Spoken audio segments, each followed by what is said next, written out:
Obesity is an epidemic that plagues more than 5 million Americans.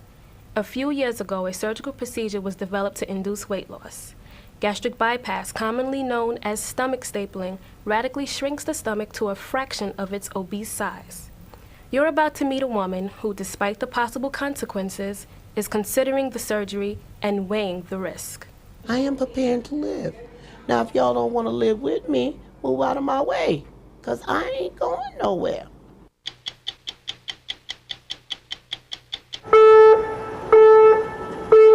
If you want to get on a fast track to prosperity, a good place to climb aboard is Jamaica, Queens. The key to it all is the air train, a viable mass transit system designed to easily transport travelers from Midtown Manhattan to Kennedy International Airport. The main terminal for this futuristic train is located in the heart of Jamaica, with thousands of international travelers expected to pass through its terminals and new mall. The air train promises to be the cornerstone of Jamaica's economic recovery. It's created all kinds of hoopla, and they're talking about a new hotel, they're talking about parking. It's going to be a resurgence, I think, for Jamaica.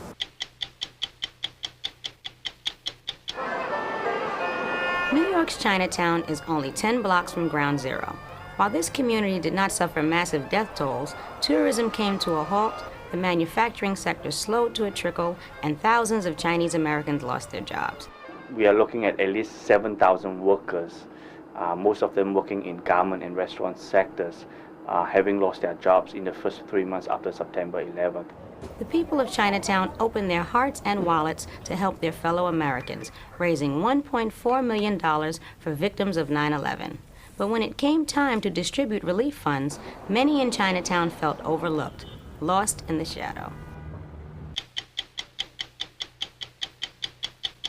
I'm Renata Romaine. I'm Joseph Allen. I'm Fatima Boone. Those stories tonight on a special City University of New York edition of 60 Minutes. If you want to get on a fast track to prosperity, a good place to climb aboard is Jamaica, Queens. Once a thriving middle-class commercial center, Jamaica bottomed out in the 1970s due to white flight to the suburbs and the loss of major retail stores. Then, a bold revitalization plan was launched in the early 80s, which its architects hope will not only revitalize Jamaica, but will serve as a model for salvaging inner-city communities across America. The key to it all is the air train, a viable mass transit system designed to easily transport travelers from Midtown Manhattan to Kennedy International Airport. The main terminal for this futuristic train is located in the heart of Jamaica, with thousands of international travelers expected to pass through its terminals and new mall. The air train promises to be the cornerstone of Jamaica's economic recovery. So why did they push it out? With the completion of the air train in 2003, Jamaica Station will be a hub connecting rail passengers from Penn Station in Manhattan and the entire Long Island Railroad to New York's largest airport. Okay, let's go on the vehicle. This is the accelerator, dead man switch. We have the telephone, we can talk to the operations center. Clyde Hayes, general manager of the air train, offered us a tour of the new facility. Actually drive the trains. Anything on the other side of the wall is automatic territory. All of those trains sitting in the storage He was lanes joined by spokesperson Gregory Murphy, who talked about the impact the air train will have on the Jamaica community. But it's created all kinds of hoopla, and they're talking about a new hotel, they're talking about parking. It's going to be a resurgence, I think, for Jamaica. With the arrival of the air train and new businesses, City Councilman for the 27th District, Leroy Comrie, feels that Jamaica is on the right track. We have a transportation system, a linkage to the city, or hopefully a one-stop ride from the airport to downtown Manhattan.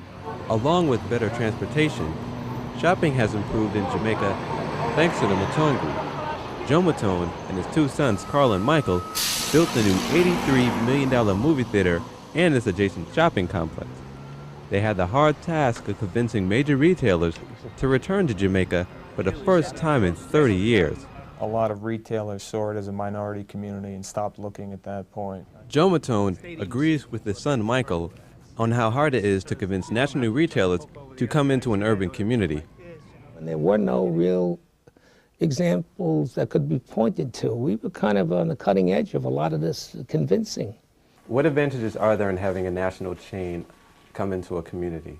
With the national retailers we've assembled will help as a catalyst for other retailers to come into the neighborhood and understand and come on in, the water's fine. Small business owner Ed McCrae does think the water is just fine and recently expanded his Brooklyn-based business when he opened his ethnic shop, Nubian Heritage, on Jamaica Avenue. Jamaica Avenue is the shopping avenue, of Queens. I mean, there's a lot of history behind Jamaica Avenue. 25 years ago, at this time of the evening, the streets of Jamaica would be abandoned. The last national retailers, Macy's and Lerner's, had already gone and taken the grand movie theaters along with them. The crowds of shoppers had been replaced by drug dealers and gang members. Businesses failed, buildings had been left abandoned, and the hopes for something better began to fade. Jamaica remained in that decline well into the 80s. The man who helped spearhead the recovery was Councilman Combrie's longtime friend and predecessor, Archie Spigner. He brought in large public sector projects: the Social Security building, a subway station, bus terminal, and was even able to fix a few potholes along the way. Merrick Boulevard was probably the most bumpy, lumpy road in the Western world. It wasn't unusual to get a flat tire or a cut tire from hitting a pothole. But on the overall, I think the most dramatic change in Jamaica as I go through the area is that every vacant lot, where there used to be lots, we used to get complaints about dumping in the lots and dirty lots and this kind of thing, they're all being built on. He worked to make sure that the businesses on Jamaica Avenue were given an opportunity for economic empowerment and development. Councilman Combie and Spigner also fought for the land where York College now stands. Bringing York to Jamaica was perhaps their greatest accomplishment. There's nothing wrong with having a lot of educated people in the community. It's the best thing you can do. And I just hope that all of us who live within close proximity, some within walking distance of York College, will take advantage of those opportunities that are there. But perhaps the foundation for the community's future will be the air train. It promises to make Jamaica the focal point for thousands of international travelers, which could mean untold economic fortunes. I'd like to see a major underground renaissance of the Jamaica station linked up with the air train station, with possibly a mini mall and a opportunity for the commercial and industrial development that would match up with everything that the air train could mean for the Jamaica community. New York's Chinatown is only 10 blocks from Ground Zero. While this community did not suffer massive death tolls, tourism came to a halt, the manufacturing sector slowed to a trickle, and thousands of Chinese Americans lost their jobs. Imagine trying to run a family restaurant or a tiny gift shop or any business right in the middle of a disaster area. The people of Chinatown opened their hearts and wallets to help their fellow Americans, raising $1.4 million for victims of 9/11. But when it came time to distribute relief funds, many in Chinatown felt overlooked, lost in the shadow. While much of the funds rightfully went to the neediest, the Chinese community was left wondering who was going to help them. With the recovery effort just ending, these hard-working Americans are still struggling to recover and hang on to the American dream. In the middle of a busy day, Chinatown appears to be back to normal. Shops are open, restaurants are serving, there are people on the streets. But appearances can be deceiving, are struggling to cope with the economic hardships that worsened since 9/11. Before the tragedy, nearly 1/3 of the people in Chinatown worked in the garment industry. And according to Mei Chen, vice president of a garment workers' trade union, the industry suffered a terrible blow. Well, September 11th was really devastating to us because we're located mainly in Chinatown, so it's very close to the World Trade Center. And for several weeks and months afterwards, there were whole sections of the community where trucks who needed to deliver garments and all the materials used to make garments, had a lot of difficulty getting in and out. So as a result, and because of the economic recession, a lot of the work that normally comes into the factories dried up, causing massive unemployment. Yuk Tao helps to support her husband and 2 sons. And how long did you work at that shop? I worked about 7 years. When the garment factory closed down, I lost my job. Sun Wu is also a garment worker. 9/11 happened and I lost my job. My wife also lost her job. I live downtown. I got asthma and I can't work. My son doesn't have a job and my daughter quit school to go find a job. FEMA divided this small neighborhood in half, offering relief assistance only to those people located south of Canal Street. The line at Canal Street meant that only workers who worked south of Canal Street got relief assistance, and 2/3 of our workers are north of Canal Street got nothing. I applied, but because I work on the north side, I had no opportunity to receive assistance. I was working on Canal North. Many people are from Canal North. Some come from the south. After 9/11, all of us were out of work. 40 garment factories closed after the attack. Yuk Tao showed us where she worked. These workers are worried about their future. When I came here, I worked at the garment factories. Because I've done it so long, that's the only job I'm familiar with. I really hope the garment factories will survive. If the garment factories do close down, I hope to learn to do something else. Dr. Xiao Chi Sim, Director of Research at the Asian American Federation, conducted a study about the economic impact 9/11 has had on Chinatown. Based on the data that we analyzed from relief agencies, both from government as well as private sources, we are looking at least 7,000 workers, most of them working in garment and restaurant sectors, having lost their jobs in the first 3 months after September 11th. This again, for community of this size, you're looking at for every 4 workers in Chinatown, 1 of them lost their job, and it's very significant. Within the garment industry, we're looking at a typical 40, 50-year-old, middle-aged female immigrant workers who speak very little language, English language, who has very little transferable skills in the mainstream job markets. So it's pretty worrisome in terms of what are other type of alternative for them if they cannot find a job in the Chinatown community. Dr. Thomas Tam, a psychologist and executive director of the Asian American Asian Research Institute, who has been studying the after effects of 9/11 on the people of this community. When you close down 40 garment factories, immediately it affects the money. Immediately the banks are suffering because the deposit will be affected. And this is where a lot of the businesses depends on ground zero, activities to survive. The tourist business, the linked to that, the restaurant business, the jewelry business, the gift shops, etc. All of these are all linked up. The effects of massive unemployment and lack of tourists are felt all over Chinatown. Spencer Chen, owner of the Sweet and Tart Cafe, invited us into his restaurant for a cup of tea.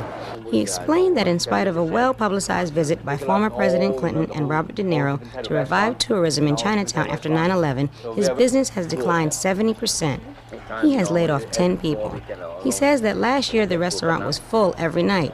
When we were there, 2 out of 3 of the dining rooms in this restaurant were empty. Mr. Chen is happy with the assistance he received. He kept good records and his accountant filed his applications. His neighbor, Soy Lin Ai, is not so happy. This grandmother and owner of Pai Long gift shop lost 50% of her business. Soy Lin said that she only received $1,500 in assistance. Mr. Soon, a shop owner up the street, explained. My income is down by 50%, personal income. If you apply through the Small Business Administration, you only have like a 20% chance of getting a loan because they require you have a lot of documentation. You have to put an extra mortgage on your building or any property you own. So a lot of people just just, then a unit bottle ply, I mean, the most you get is like $2,500, which is not much. I've been speaking to many of the small business owners here in Chinatown, and many of them have told me the same story. Business is down, and they're hurting. Chinese Americans are a proud group of people whose culture discourages them from discussing their problems in public. In shop after shop, they would tell me their stories, but would not appear on camera. So there's this pride of, of being a gainfully employed individual. And there's a language barriers. There's this stress about trying to make ends meet. And the total reliance on the second generation, their sons or daughters, certainly going through the applications for FEMA assistance or this or that, or going to the hospital. It needs the assistance from their sons and daughters. So these are the issues that Chinese families, most of them are immigrants, faced. Some of the leaders in Chinatown are very upset about where the relief effort is focused. Steve Yip is the Director of Operations at the Chinese Planning Council. 9/11 hit the financial district, and we live in a capitalist society, and the government efforts pretty much have been exclusively pointed towards the very much lower Manhattan area, Tribeca area, and they're out to basically rebuild and recover the economic base, for the city, and that we're talking about like large corporations.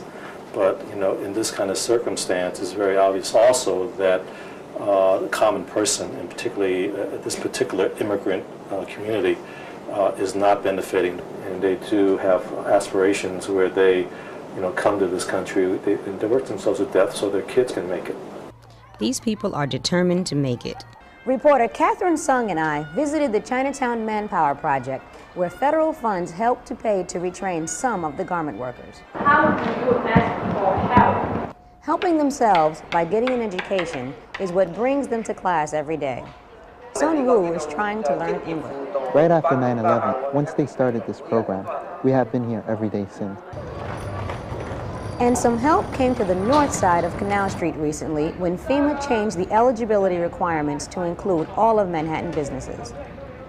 But for these students, who have known little else but hard work, the solution is not just short-term government assistance. It is the chance to find a new job.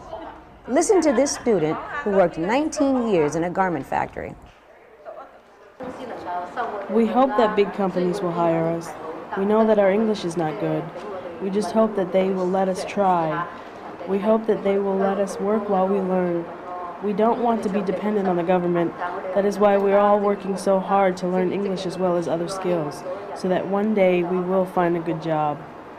And for a long time, I think that Chinatown has not been mentioned, has not been focused, and very little attention has been put on Chinatown, and it's about time. Obesity is an epidemic that plagues more than 5 million Americans. In its extreme form, morbid obesity can not only affect appearance, but also health. In order to combat this disease, dieting and exercise may be a solution for some, however, does not work for all. A few years ago, a surgical procedure was developed to induce weight loss.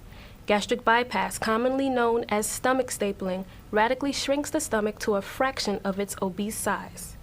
But like any surgery, stomach stapling can have complications, some causing serious health problems, and in a few cases, death. You're about to meet a woman who, despite the possible consequences, is considering the surgery and weighing the risk. A little kid, a cute little darling kid with a high-pitched voice, with the bus very, very crowded, goes, "Ooh-wee, mommy, look at her. She's fat." And that is very, very embarrassing. Embarrassing indeed. Shirley Cowherd has faced ridicule from both children and adults for many years. Today, she lies in North General Hospital, where she was admitted for having excess fluid around the heart and lungs. Shirley weighs 392 pounds, and aside from dealing with the social strain that has been in her life, she battles with serious health problems that are a direct result of the excess weight. It's about 10 Shirley there. wasn't always overweight. She gradually gained the excess weight throughout her adulthood. I'm cooking pork chops. Well, by the time I got through cooking the pork chops, I already ate 4. And I haven't ate dinner yet. So now I already ate 4 by frying them. Now it's time to eat dinner. So I have like 3 more. Now you didn't eat all of yours. I ate yours. She continued her eating habits until she reached over 400 pounds. Whenever I had a problem, I ate. I had a love problem. Love wasn't going right, I ate. Love was going right, I ate. I was happy with you, I ate. I wasn't happy with you, I ate. I was alone, I ate. As Shirley ate, her heart grew weaker, which resulted in a congestive heart disease, high blood pressure, and frail lungs. In addition to her health problems, Shirley must roll a tank around at all times, placing added strain on her life. You would see me with my oxygen, my cane, my book bag, my headphones, and me taking 2 steps and leaning against something and blowing.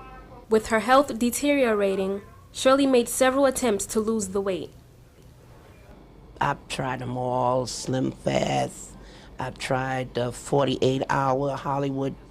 I've tried the fasting. I tried not eating at all. I've tried some of everything, the tea, the vinegar, the honey. You name it, I've tried it. My doctor that I had for 4 years, she suggested that I take extreme measures because she's felt that my health has been on a downward spiral for the last 3 to 4 years. And she felt that I need to do something drastic because of my condition is getting worse. Arlene Fazio reached that same fork in the road 2 years ago. I hated me. I couldn't walk without pain. I was getting out of breath. She decided to have the gastric bypass and weighed 315 pounds prior to the surgery. Since October of 1999 until present, I lost 163 pounds. The weight started coming off pretty fast after the surgery because the meal was down to hardly anything. And at the beginning of the surgery, you were eating puree food, liquids, high-protein shakes, and every week it gradually increased to something else. By Thanksgiving, I was able to have a little piece of turkey, a little bit of potato, but you got full very fast. This surgery is graphic in nature. Within 2 years after the surgery, one may expect to lose up to 75% of their excess body weight. A pouch is created in the top of the stomach to which the small intestine is connected. It allows a smaller intake of food and causes the person to feel full sooner. I was afraid that I would do damage, to the suture line, to the stomach, if I'll eat too much, because it doesn't take away the hunger and the desire to eat, it just takes away the amount that you could eat. Prior to surgery, each patient is carefully evaluated and referred to various doctors for appropriate clearances. The doctors range from nutritionists to psychologists to cardiologists. After the clearances are issued, each patient meets with an obesity surgeon where they have the opportunity to ask questions as well as discuss the nature of the testing process. This process can last 6 months to a year. Shirley awaits approval by the respiratory doctor and cardiologist. I have a bad heart and I'm on oxygen. So that's why it has taken so long for me, because this is my 3rd trip for pulmonary and the heart doctor, okay? Because he wants to make sure that I am able to get on this table and get off. Getting Shirley off the table is Dr. Barry Anabnet's main concern. At Mount Sinai Hospital, he performs over 100 gastric bypasses a year and will soon be operating on Shirley. This is to improve overall health and quality of life. And by the time patients have made the decision to pursue weight loss surgery, they have exhausted all non-surgical means of weight loss and are really relying on surgery as a last-ditch effort to lose weight. Following the surgery, support is available to the patients to assist them with adapting to their new lifestyles through peer groups and individual follow-ups. We emphasize with our patients that surgery alone is not the magic bullet. It's the beginning of a lifestyle change. The lifestyle changes may not always be positive. There are complications associated with weight loss surgery, including a heart attack, congestive heart failure, and in worst cases, death. Last year, this woman had the surgery.